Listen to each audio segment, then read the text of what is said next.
La voz de Copeagri. Bienvenidos. Este es el canal de las buenas noticias de la economía social de Costa Rica. La voz de Copeagri.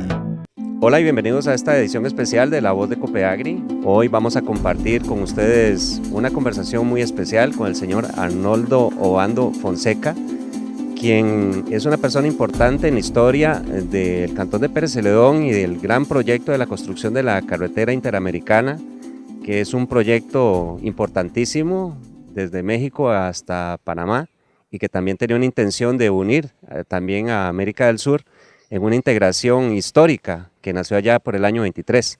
Pero para comenzar esta conversación, primero vamos a saludar a nuestro invitado de honor, al señor Arnoldo Obando Fonseca, quien se ha desplazado desde Cartago para venir a compartir con nosotros. Aquí estamos en las instalaciones del beneficio Copeagri en la comunidad de Lollón, lugar donde nació la cooperativa, que también tiene un gran valor histórico. Don Arnoldo, es un gusto que usted nos pueda acompañar y compartir con nosotros esa experiencia tan rica que usted tuvo participando directamente en la historia de nuestro país. Bienvenido. Bueno, muchísimas gracias por invitarnos y espero que lo que yo pueda aportar pues les sea útil de alguna manera.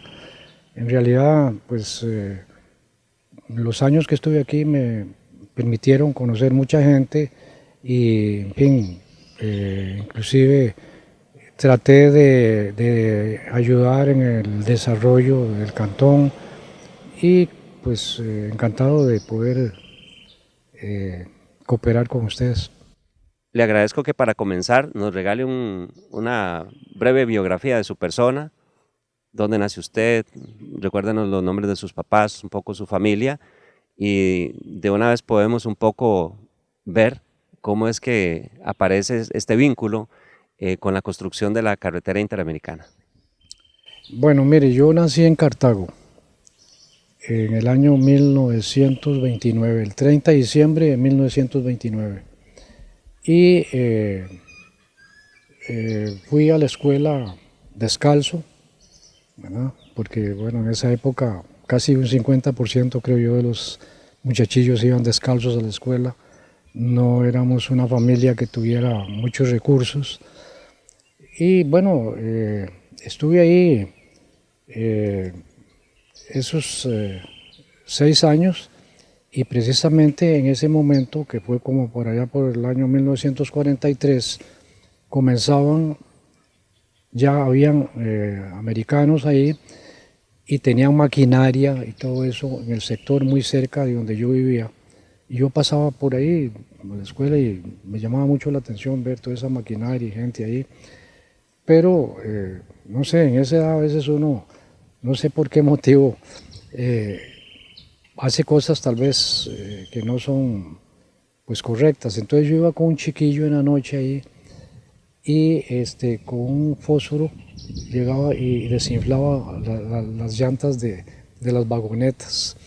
Y después cuando pasaba en la mañana, nos daba risa ver que a esa hora estaban ahí trabajando y cambiando. Un día llegué a hacer eso y estaba de cuclillas ahí desinflando una llanta cuando sentí que alguien me dio una patada por el trasero y caí por allá y ni siquiera volví a ver, ¿verdad? Salí disparado para la casa, llegué muy asustado y me dijo mi mamá que qué me había pasado. Le digo, no, nada, no le quise contar nada. Ya después de ese día yo pasaba muy largo y ahí no lo volvimos a hacer. Pero un día dije, bueno, voy a ver qué ha pasado, y pasé muy cerca y había un gringo montado en un tractor ahí comiéndose un sándwich y donde me vio me hizo así.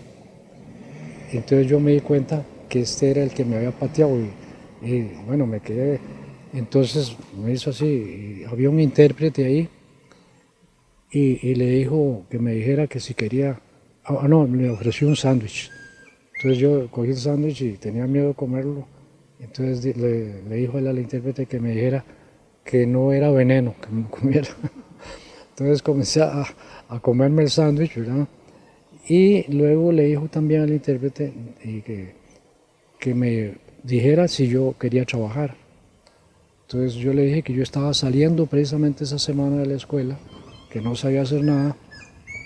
Entonces él me dijo que que no importa, presentes el lunes en el plantel. Había un plantel grande que es ahí donde está toda esa gente. Era un plantel en Cartago como de 3 manzanas.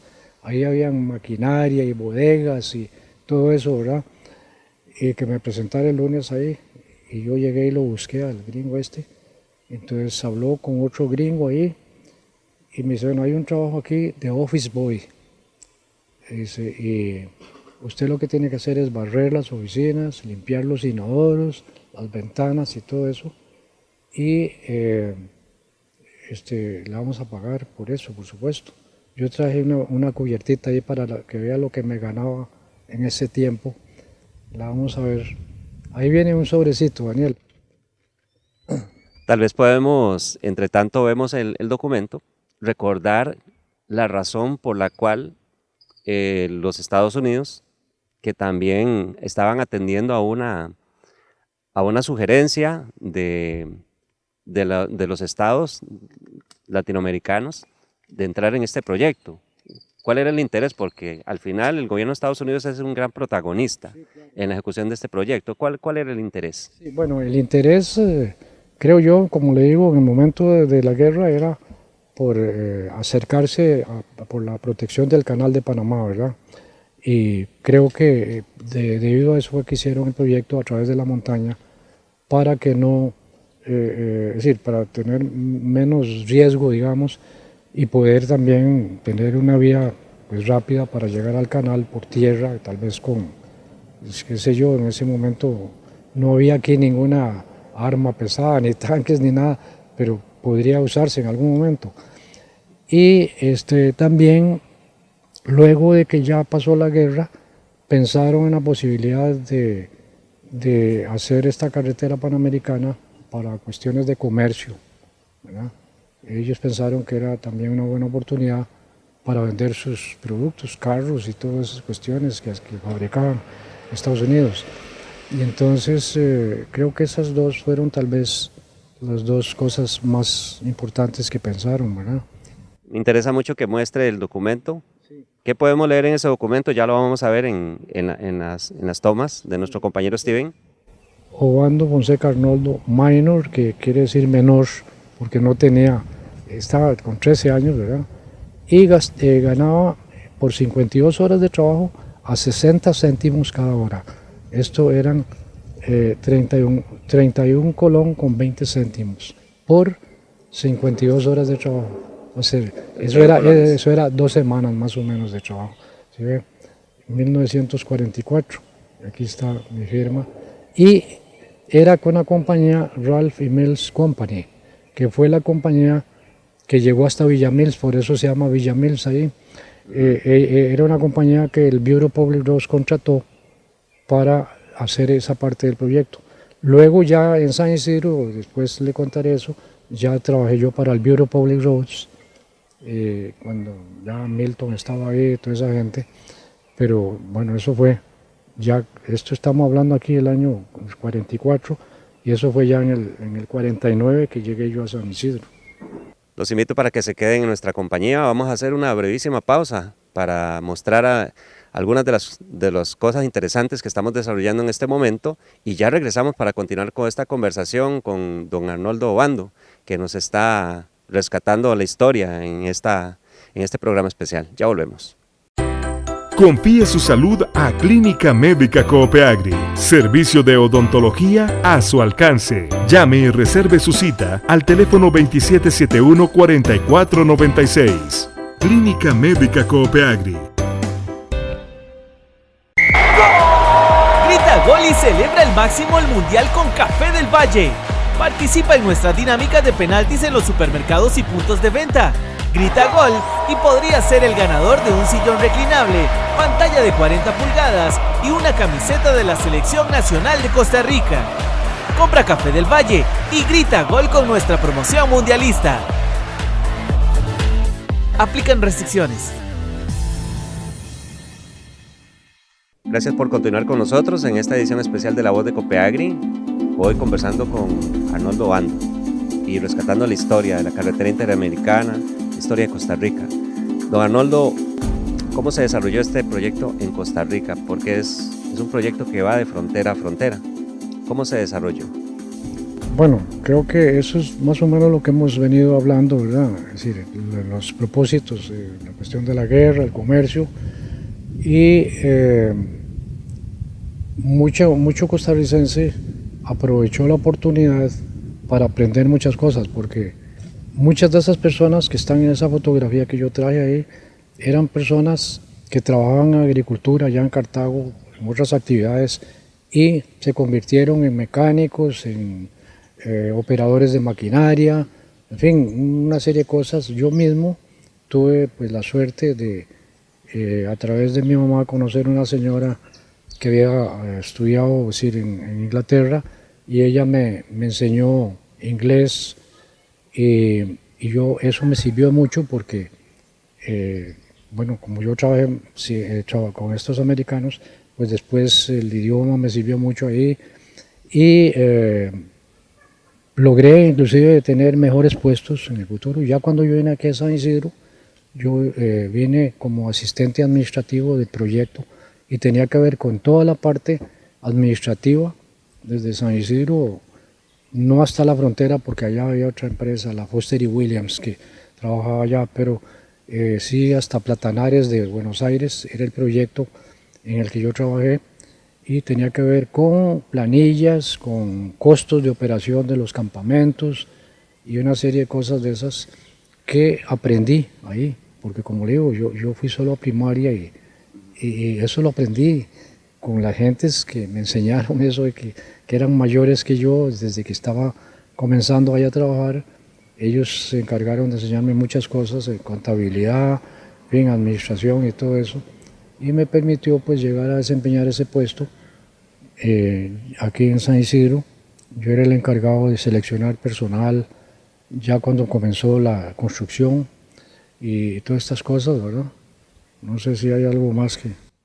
Claro, quiero rescatar los nombres de las compañías que fueran las concesionarias, porque el gobierno norteamericano delega en el Buró de Caminos Públicos de ese país toda la realización de ese proyecto, pero ellos a su vez dieron concesiones a otras compañías norteamericanas para que realizaran la obra. Sí, precisamente una de estas fue la Martin Wunderlich.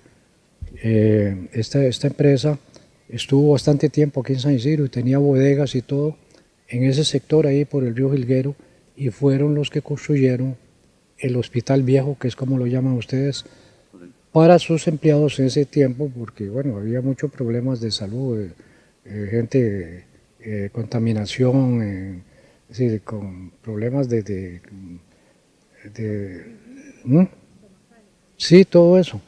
Entonces, cuando ya terminaron, o sí, no terminaron, sino que suspendieron ya el trabajo, entonces quedó ese hospital sirviendo ahí. Recuerdo que después de hubo varios médicos ahí, ya empleados, no sé quién pagaba eso, si el gobierno o qué.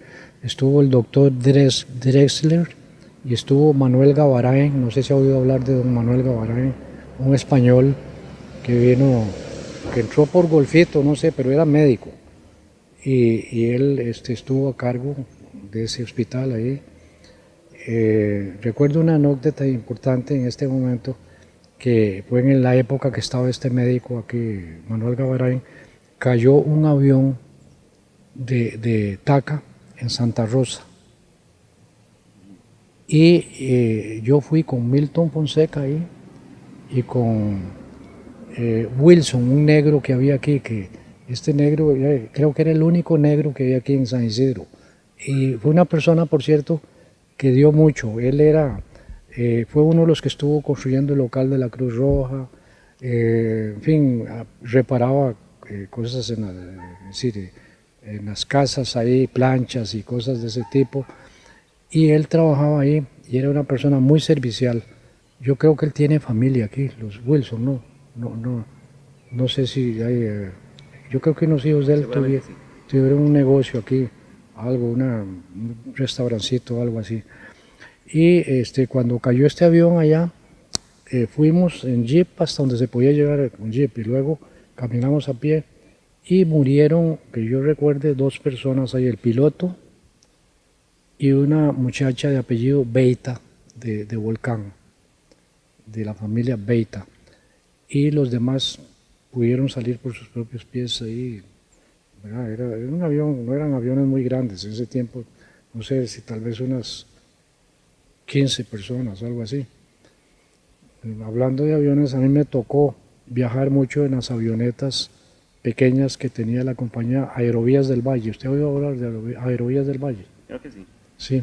Por cierto que este señor que aparece ahí, Antonio Páez, que aparece ahí como miembro del comité de la Cruz Roja, era el que administraba esta empresa, pero los dueños eran Rafael y Fernando Cruz. Estas dos personas, uno era dentista y el otro era piloto, y eran los dueños de la empresa.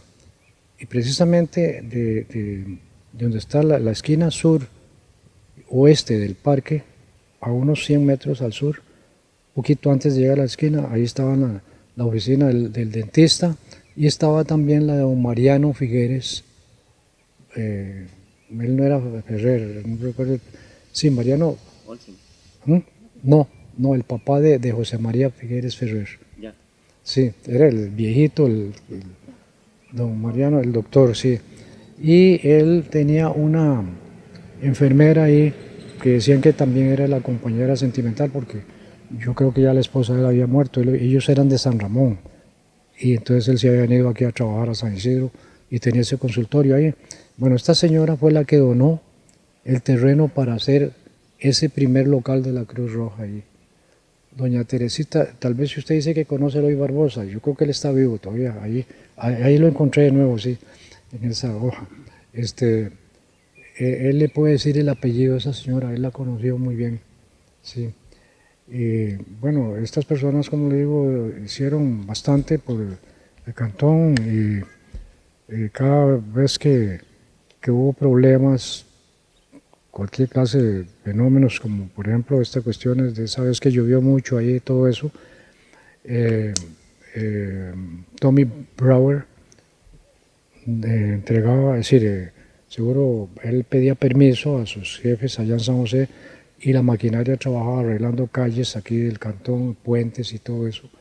Era una persona muy, muy, muy servicial, y en eso tuvo mucha participación Milton, Wilson, este negro, y Claudio Rojas, que eran esas personas que siempre están pues ahí para ayudar y todas esas cosas, ¿verdad?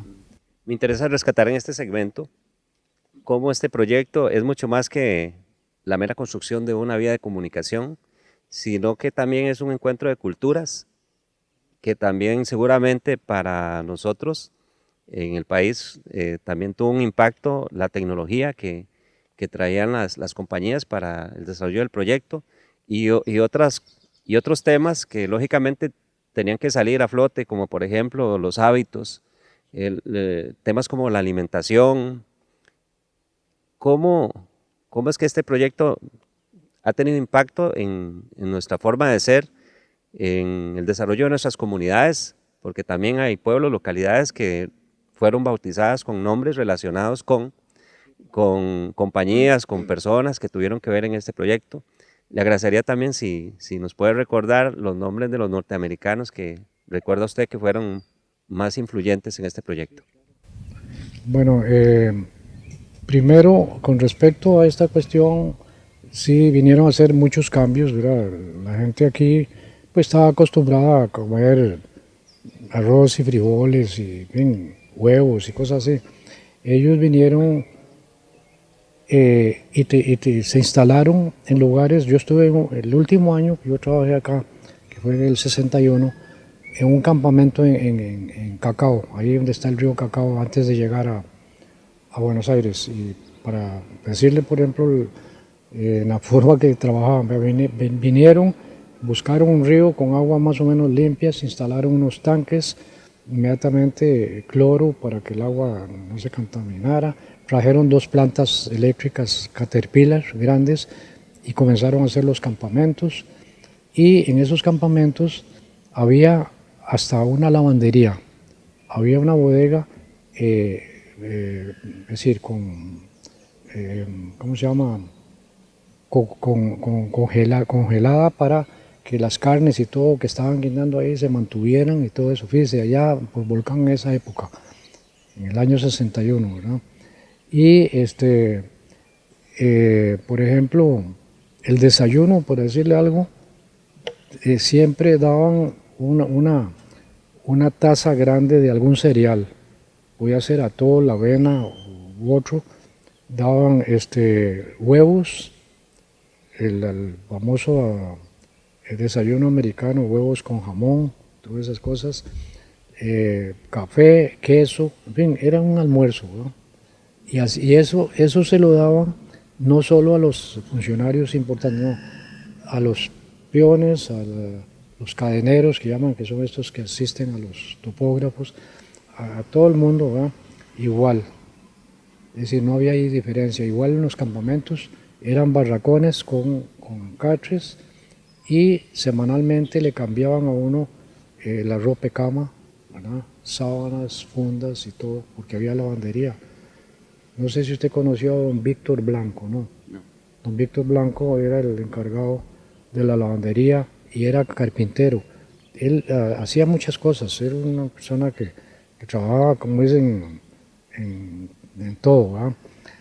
Él me hizo a mí, para mi casa, una icebox, que era una caja grande de lámina de aluminio, no, perdón, de madera, y luego con una lámina de aluminio adentro, y después con una tapa con un empaque de hule totalmente sellado, y entonces uno podía tener una marqueta de hielo ahí que duraba 8 días, ¿verdad? Y había un señor que tiene una fábrica de hielo, también por ese sector donde llamaban la Y, por ahí. Él era el que andaba con un camioncito ahí y la gente le compraba la marqueta de hielo y eso era lo que había porque no teníamos refrigeradora y cocinábamos con carbón. Fue un tiempo después que ya fuimos cambiando las cosas porque ya, como dice usted, la tecnología y todo eso, pues ya podíamos tener una plancha eléctrica y no una plancha de mano. Yo tengo ahí una en la casa que usamos de hierro, de esas que pasaba uno y la calentaba y así. Sí, fue un cambio muy grande en todo, ¿verdad?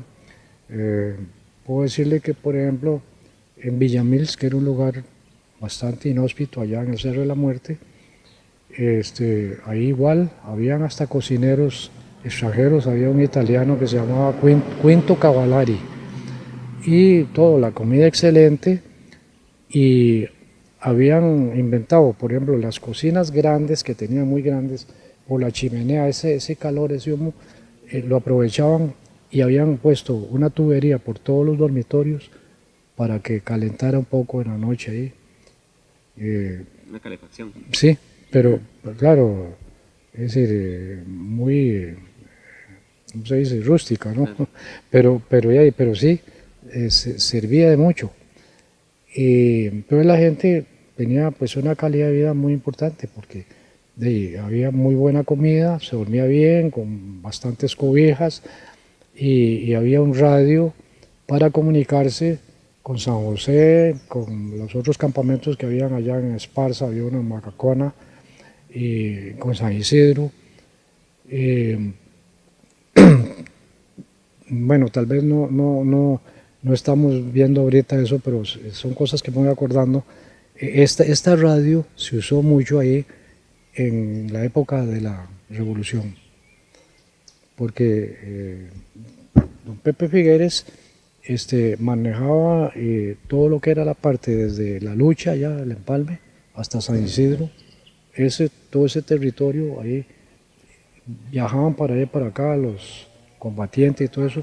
No tenían grandes problemas en San Isidro en ese momento, sino allá, porque allá por el Empalme era donde llegaban gente del gobierno con armas y todo a tratar de entrar en ese sector. Pero en San Isidro fue hasta después, hasta que vino Tijerino. Voy a hablar de Tijerino, sí. Bueno, pero ahora le contaré eso. Pero para decirle, en Villamils entonces, cuando ya las cosas se pusieron muy críticas, don Pepe trajo a su esposa, la primera esposa, en dieta box, ¿verdad? y sus dos hijos, José Martí y la otra, Mariano, sí, porque estos eran de la segunda esposa. Y entonces vinieron y para que estuvieran protegidos los trajo a Villamils y ahí les dieron una casita de huéspedes para que estuvieran ahí porque podían correr peligro en otro lado. Ya en ese momento las cosas se habían puesto muy difíciles. Habían estado oyendo un piloto cartaginés que le llamaban el Macho Núñez y Otto Escalante, que fue después el gerente de Laxa, y otro más que no recuerdo el nombre, viajaban a Guatemala a traer armas y venían directo de Guatemala a San Isidro. Y entonces ahí estas armas se las llevaban para el frente donde estaban ellos allá en el Empalme y La Lucha y todos esos lados. Se hizo también una especie que llamaron ellos tanque. Milton, recuerda, es decir, él estuvo en esa cuestión ahí también, con un señor Figueroa de Cartago, Arturo Figueroa, que era soldador. Hicieron un tanque con unas láminas de media pulgada de grueso, con huecos y todo para sacar, y con eso entraron ellos a Cartago, ¿no? Nosotros entramos a Cartago unos 2 días después de que Figueres entró. Ya él, a su vez, la Legión Caribe entró a Limón también. Y entonces fue una cuestión ahí que coordinaron para que pudiera dar un impacto fuerte de cómo estaban armados y todo eso. Recuerdo algo interesante, uno de las personas que trajo Figueres, mercenarios, eran gentes de estas que traían, algunos lo hacían por ideales, que venían, ¿verdad?, a ayudar en una revolución, y otros por dinero. Uno de apellido Godoy, salvadoreño. También, como digo, lástima, bueno, que Milton está muerto, pero él recuerda eso muy bien porque lo comentamos mucho ahí en el campamento en Villamils. Este señor, que era un general ahí, trajo unas 2 personas, creo, al campamento, y entonces los gringos le dijeron que se les estaba agotando la comida y que no querían que trajeran más gente porque no podían dar en comida a todo el mundo, ¿va? Y entonces él dijo, bueno, está bien, ¿no? Yo me voy a hacer cargo de eso. Y se fue por la montaña él con ellos y les dijo que los iba a dejar ir. Dice, ya aquí ustedes busquen aquí un trillo y salen no sé qué dónde ahí, pero apenas volvieron las espaldas, los ametralló. Era de apellido Godoy. Igual que le cuento de Aureo Morales, no sé si se ha oído hablar de Aureo Morales, un dominicano, pero fue traído no por Figueres, sino por el gobierno de Teodoro Picao, que entró por allá por Dominical, no, más bien creo que entró por Golfito, pero se vino por la costa y fusiló a los hijos de don Arturo Infante, a 2 hijos y a un yerno. Ahí en Dominical usted puede ver que hay un pequeño monumento de piedra. Ahí, al salir al mar, ahí a este lado está. Yo no sé si todavía está porque hace tiempo que no voy por ahí, pero ahí estuvo por muchos años. Y ahí dice los nombres de ellos, de los infantes que fueron fusilados ahí por Aureo Morales, que fue uno de estos individuos que trajeron también en esa época. Vino uno también de apellido Tavío, que era cubano, en fin. Fue una época bastante problemática, ¿no? Me interesa retomar el tema también de toda la maquinaria que trajeron para la construcción de la carretera, porque el tramo Cartago-San Isidro del General fue un verdadero reto, incluso para ellos, porque por las alturas, por la topografía, me parece que leí en algunos de los documentos que se movieron unos 10 millones de metros cúbicos de material para realizar esta obra, y todo eso requirió una tecnología que seguramente en nuestro país era impensable en aquel tiempo. Bueno, es decir, lo que usaron fueron, es decir, habían muchos de esos americanos que vinieron ahí, puedo mencionarle Mr. Hanna, Mr. Dove, John Root, en fin, que habían trabajado mucho en carreteras y tenían un gran conocimiento en eso, ¿verdad? Y por supuesto entrenaron costarricenses que, como le digo, muchos de ellos, algunos que yo conocí, los hermanos Garita, todos, Mateo, Demetrio e Isaías, todos llegaron a ser operadores de maquinaria excelentes, los enseñaron a trabajar y bueno, la tecnología simplemente, bueno, claro, aquí la gente no estaba acostumbrada antes, traían tractores bulldozer grandes, D8 que llamaban que era el más grande, y trabajaban como se puede ver en algunas fotos de esas en los taludes así parados, ahí bajando, no sé, hasta cortes ahí de qué sé yo, 70 metros o algo así, ¿verdad? Ahí todavía, ahí se pueden ver ahí por el lado de División para arriba, ¿verdad? Que están bastante altos. Y toda esta gente se jugaron la vida ahí, trabajando, les pagaban bien. En ese tiempo, si usted ve, es insignificante si lo comparamos con el valor que tiene ahora el dinero, pero para ellos eran sueldos muy buenos, se comía muy bien, muy buena atención, la relación entre americanos y costarricenses fue excelente porque, como le digo, más bien ellos en muchas ocasiones admiraban mucho el trabajo y el talento de los costarricenses que estuvieron ahí, ¿verdad? Vamos a hacer una nueva pausa para luego retornar, don Arnoldo, y que también usted nos regale su historia en vínculo con Milton Fonseca, que para el Cantón de Pérez Celedón y para nuestra cooperativa es una persona muy importante. Así es que les invito para que se queden con nosotros, hagamos una brevísima pausa y ya retornamos para continuar con este programa especial. Ferretería y Materiales Copeagri le trae la Feria de Herramientas. Del 4 al 30 de junio, aproveche para comprar herramientas manuales, agrícolas y eléctricas con descuentos de feria y plazos de crédito más amplios. Además, aproveche para comprar tablilla plástica Plastimex a tan solo 1.980 colones el metro cuadrado. Promoción válida hasta agotar existencias. Aproveche la Feria de Herramientas en Ferretería y Materiales Copeagri. Tienda Deportiva Copeagri. Las mejores prendas y accesorios para los mejores deportes.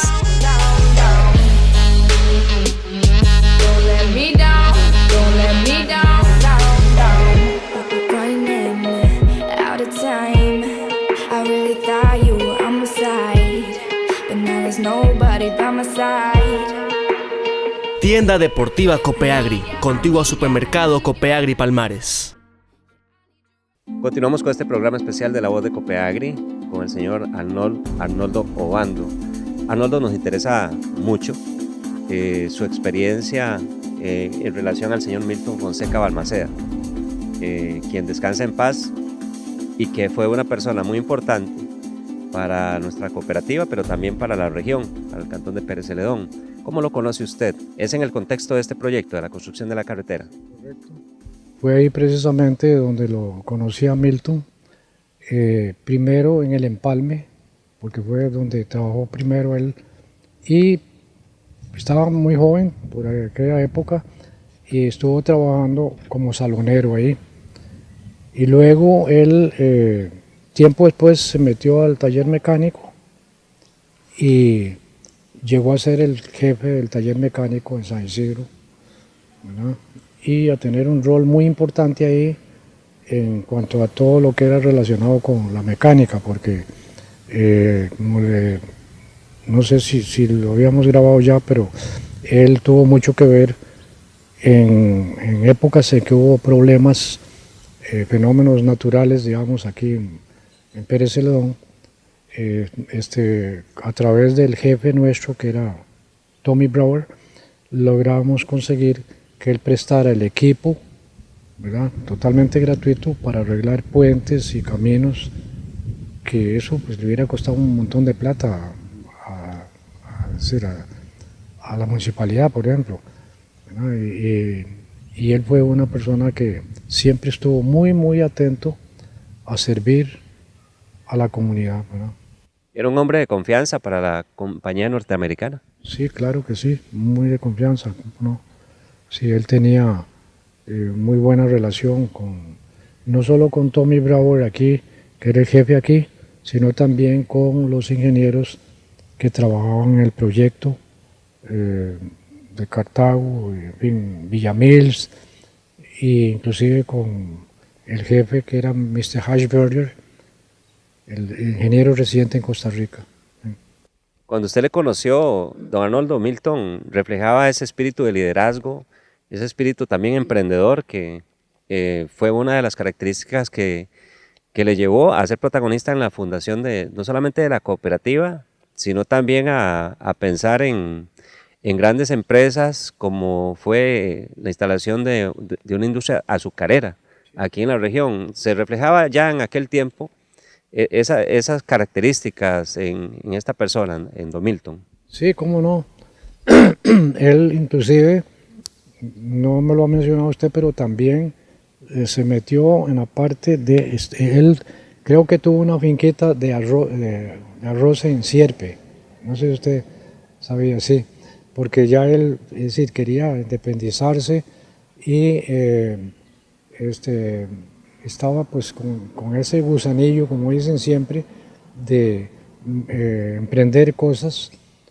Y recuerdo también, ya yo creo que me había ido aquí cuando lo del ingenio, pero yo recuerdo cuando él se metió en esa cuestión, creo que él fue fuera del país a conseguir este equipo, ¿no? El ingenio, alguna parte. Finalmente lo compraron en San Carlos, en la zona norte. Ah, bueno, ya, yo creí que había sido un equipo que habían, o habían ofrecido en, no sé si en Cuba o por ahí. Habían valorado una alternativa en Puerto Rico, pero finalmente se decidieron por una planta que está ubicada en San Carlos, en la zona norte. Bueno, sí, esa parte no lo sabía yo, pero sí, él siempre fue una persona que tuvo muchas ideas así para llevar a cabo proyectos grandes, como es hoy día esta cooperativa, por supuesto, y el ingenio. Retornemos a la construcción de la carretera, porque se me ha quedado una consulta importante. Es con relación a las adversidades que tenían en la obra. ¿Cuáles eran las principales adversidades, tomando en cuenta que estaban en una región montañosa, a una altura considerable, con una topografía difícil? Pero ¿cuáles eran esas principales adversidades que tenían en la obra constructiva? Bueno, especialmente la gente que trabajaba ahí en Atrocha con tractores y que tenía que trabajar en taludes muy empinados y todo eso. De hecho, murieron ahí un señor de apellido Fuentes de Cartago y otro de apellido Molina de Cartago. Estas personas murieron ahí y que se fueron con maquinaria y todo abajo. Yo no sé si eso ocurrió exactamente. Aquí lo llaman Pioneer, el sector de Pioneer, pero es Pioneer, que la gente decía Pioneer. Ahí hay un río abajo, creo que ahí quedaron enterrados esas personas, bueno, lo sacaron, pero los tractores y todo con que estaban trabajando. Es uno de los accidentes que recuerdo yo ahí, ¿verdad? Las dificultades, claro, eran enormes por todo, por el clima.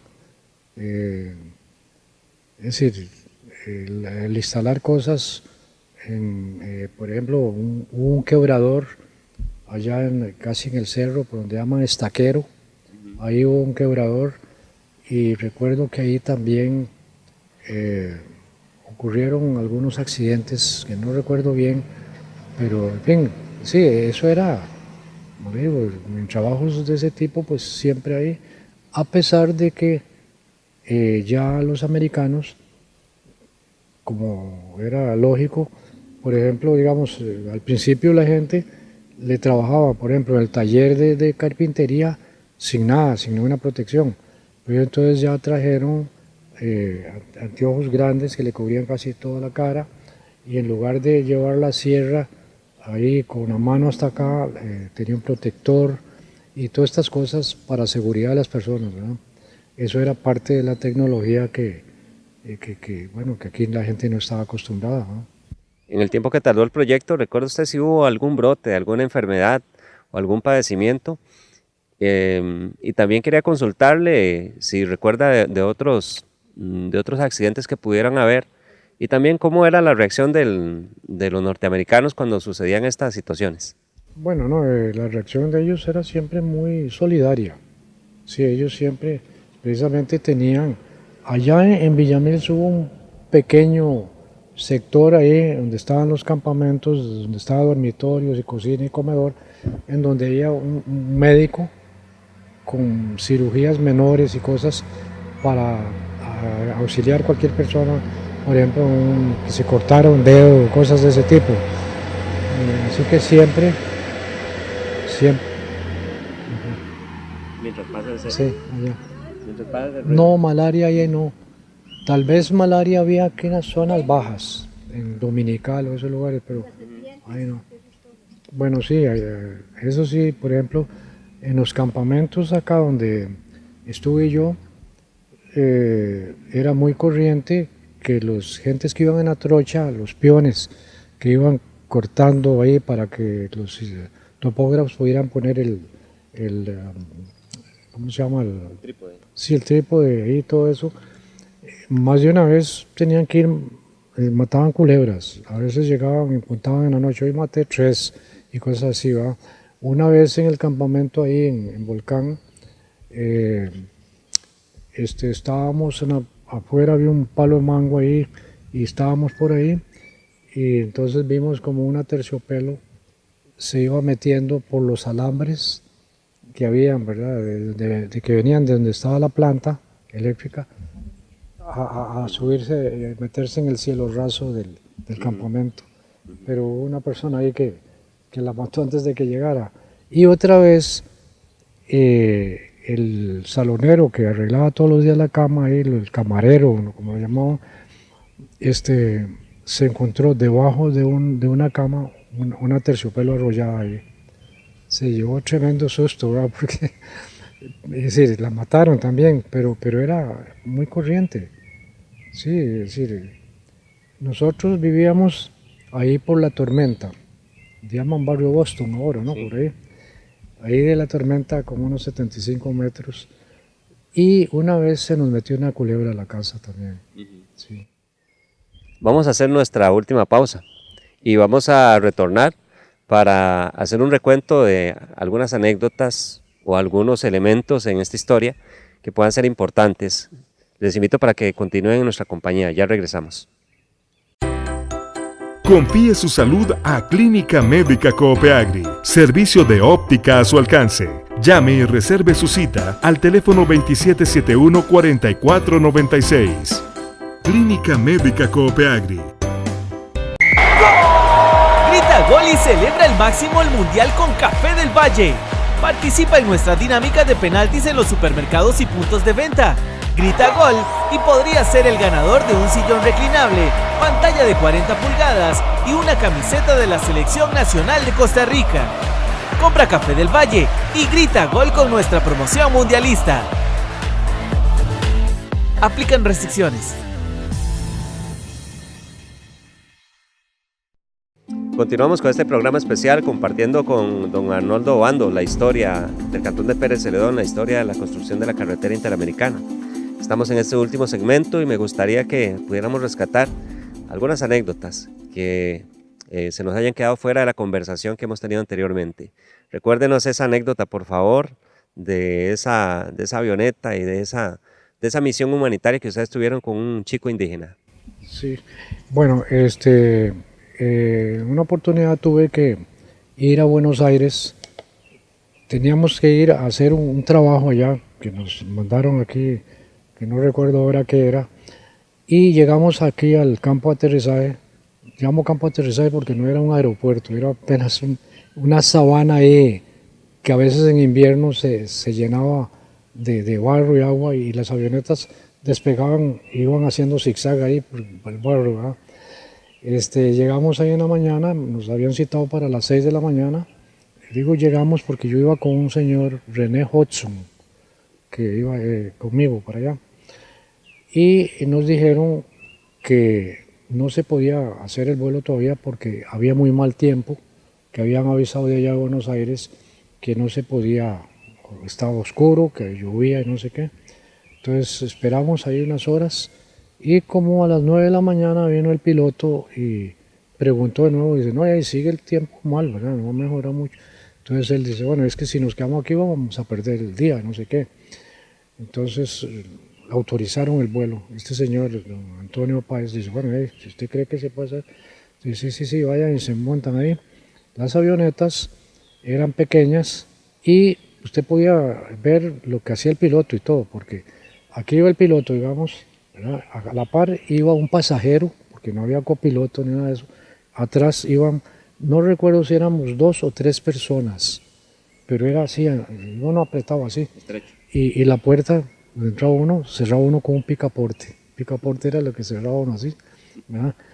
Y ya atrás metían el fuselaje jabas con gallinas y cosas de ese tipo, y iba taqueado, ¿verdad? de cosas. Bueno, entonces salimos y ya salió ahí. Yo recuerdo que cuando salimos había mucha neblina o no sé, no se veía nada, era oscuro, nada más que nubes así muy cerca. Y entonces, como después de unos 15 minutos o algo así, porque eran vuelos cortos, ¿verdad? 15, 20 minutos, dice, bueno, voy a orientarme, dice, porque ahorita, dice, no sé, yo creo, dice, que estamos ya llegando al campo de aterrizaje de Buenos Aires, digo. Entonces, puchi, de un momento a otro se clavó así, fue puchi, sentí un vacío así grande y se fue así, y lo que vi yo fue un montón de árboles, ¿verdad? Y volvió a subir así, y dice, ya me orienté, dice, ya sé dónde estamos. Entonces agarró así, y ya inmediatamente comenzó a bajar, y ya se comenzó a ver el campo ahí, y ya aterrizó. Por cierto que el plan de vuelo era para regresar el mismo día y no lo pudimos hacer. Tuvimos que quedarnos ese día en Buenos Aires porque estaba el tiempo malísimo y no se podía hacer otro vuelo. Tuvimos suerte, más bien yo creo, de llegar bien ese día y esa es una anécdota que siempre recuerdo. Y otra es cuando estábamos en el campamento de Volcán.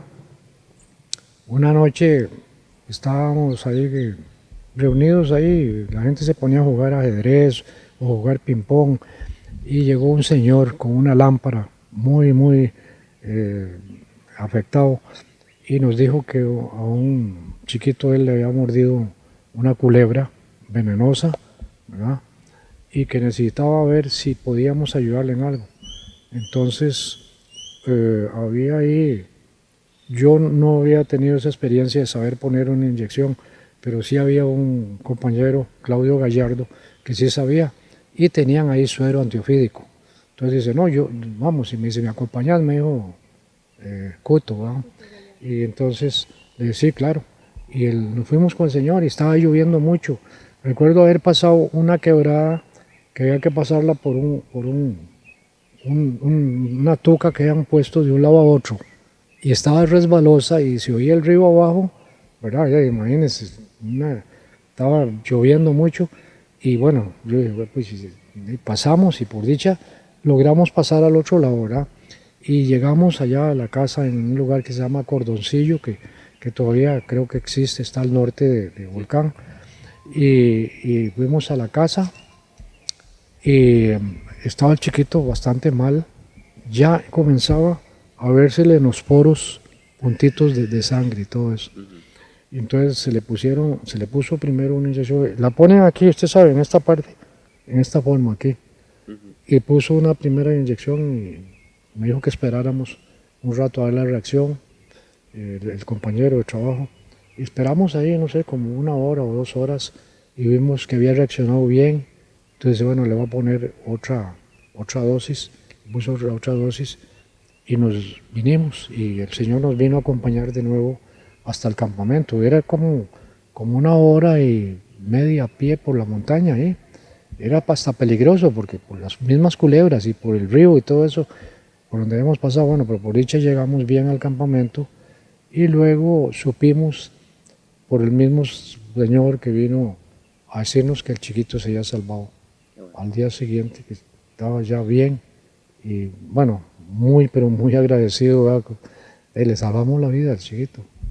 Le agradecería finalmente que hagamos un resumen, aunque ya hemos comentado algunos detalles, sobre personas que participaron en el proyecto de la carretera, que finalmente vienen a nuestra región, se establecen acá en el cantón de Pérez Celedón, en la región sur, y que pasan a ser protagonistas en el desarrollo de nuestra región, de nuestro cantón. Entre esos, por supuesto, el señor Milton Fonseca Balmaceda, su persona, don Arnoldo también, pero le agradecería también que podamos recordar a otras personas y brevemente su aporte a lo que fue el desarrollo de proyectos importantes.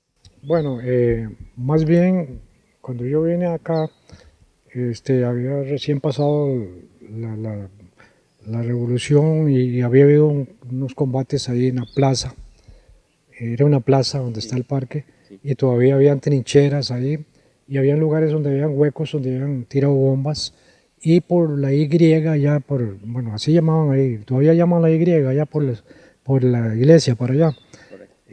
Había una enorme, ¿cómo se llama? Un montículo de tierra donde habían enterrado un montón de personas, de todo, nicaragüenses y algunas gentes costarricenses que venían con Tijerino, ¿verdad?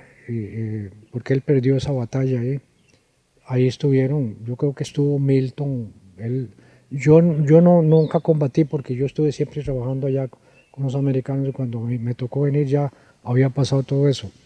Y Claudio Rojas, que fue un individuo que estuvo siempre también metido en todas estas cuestiones. Y bueno, después de esta cuestión, hubo otras personas ahí que Natalio Fallas fue un individuo que, bueno, tuvo el teatro Fallas o el cine Fallas, ¿no existe todavía eso? No.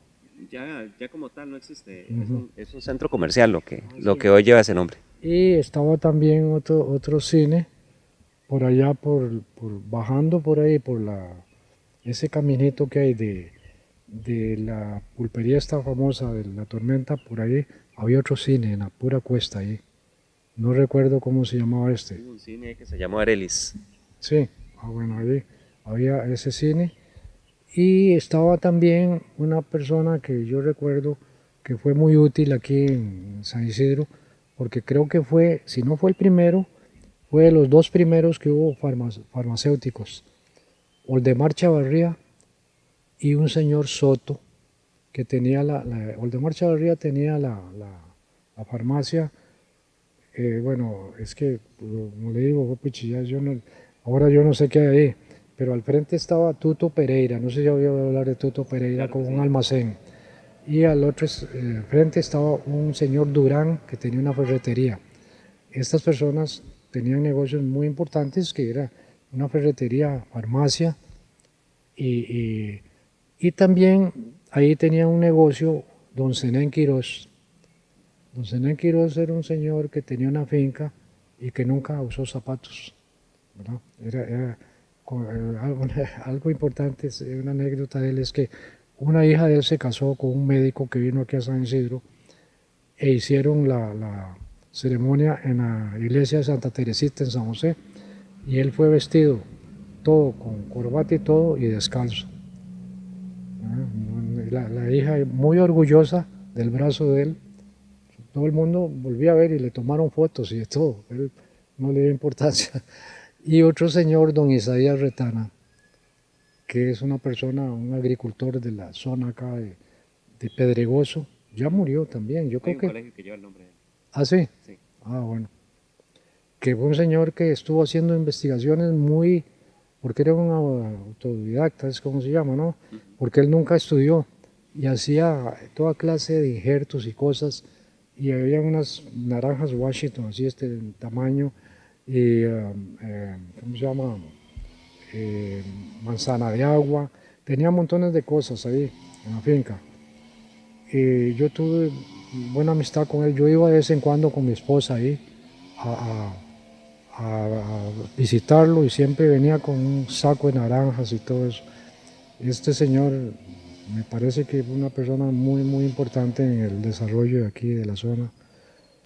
Da también, bueno, otras personas como Jorge Ramírez y doña Hilda, porque estos fue en la parte comercial, tuvieron un montón de cosas. La Casa Amarilla fue uno de sus primeros negocios, un restaurante allá frente al parque, después el Kentucky, después el Chirripó últimamente y el Jardín, fueron negocios que ellos emprendieron aquí.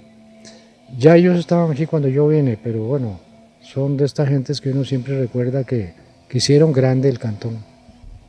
Don Arnoldo, le agradecemos infinitamente haber compartido este momento con usted en estas imágenes de La Voz de Copeagri, en estos micrófonos, porque estamos rescatando la historia de nuestro país y muy referido a la construcción de la carretera interamericana y su impacto en la historia del cantón de Pérez Celedón.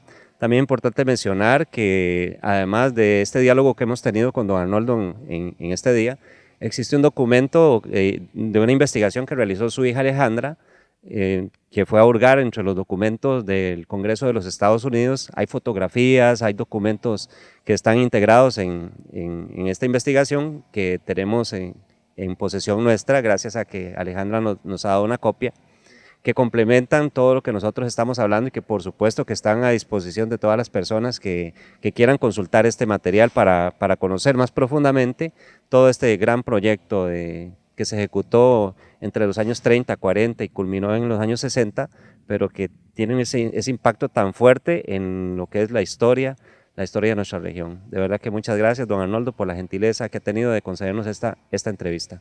Más bien les agradezco mucho pues que me hayan tomado en cuenta, ¿verdad? Es decir, tal vez no es un aporte tan importante, pero sí es una realidad que yo viví y que, pues, como sabe, hay documentos de eso, y creo que ese pequeño aporte que hice yo en la época que estoy aquí, como formar el primer comité de la Cruz Roja con Mario Bonilla, no sé si usted ha oído hablar de Mario Bonilla, y todas estas cosas que hicimos ahí en una forma muy precaria porque hubo que hacer rifas y cosas para conseguir contribuciones para comprar una primera ambulancia que hubo de segunda mano y todo eso. Eso pues realmente a uno le satisface haber hecho algo, ¿verdad? por otras personas. Muchas gracias a don Arnoldo y muchas gracias a todos ustedes que han estado en esta edición especial de La Voz de Copeagri. De parte de este servidor Mauricio Rodríguez, les agradezco muchísimo. En la producción y en las cámaras don Steven Arias. Muchas gracias de verdad, que Dios les bendiga y les acompañe hoy y siempre.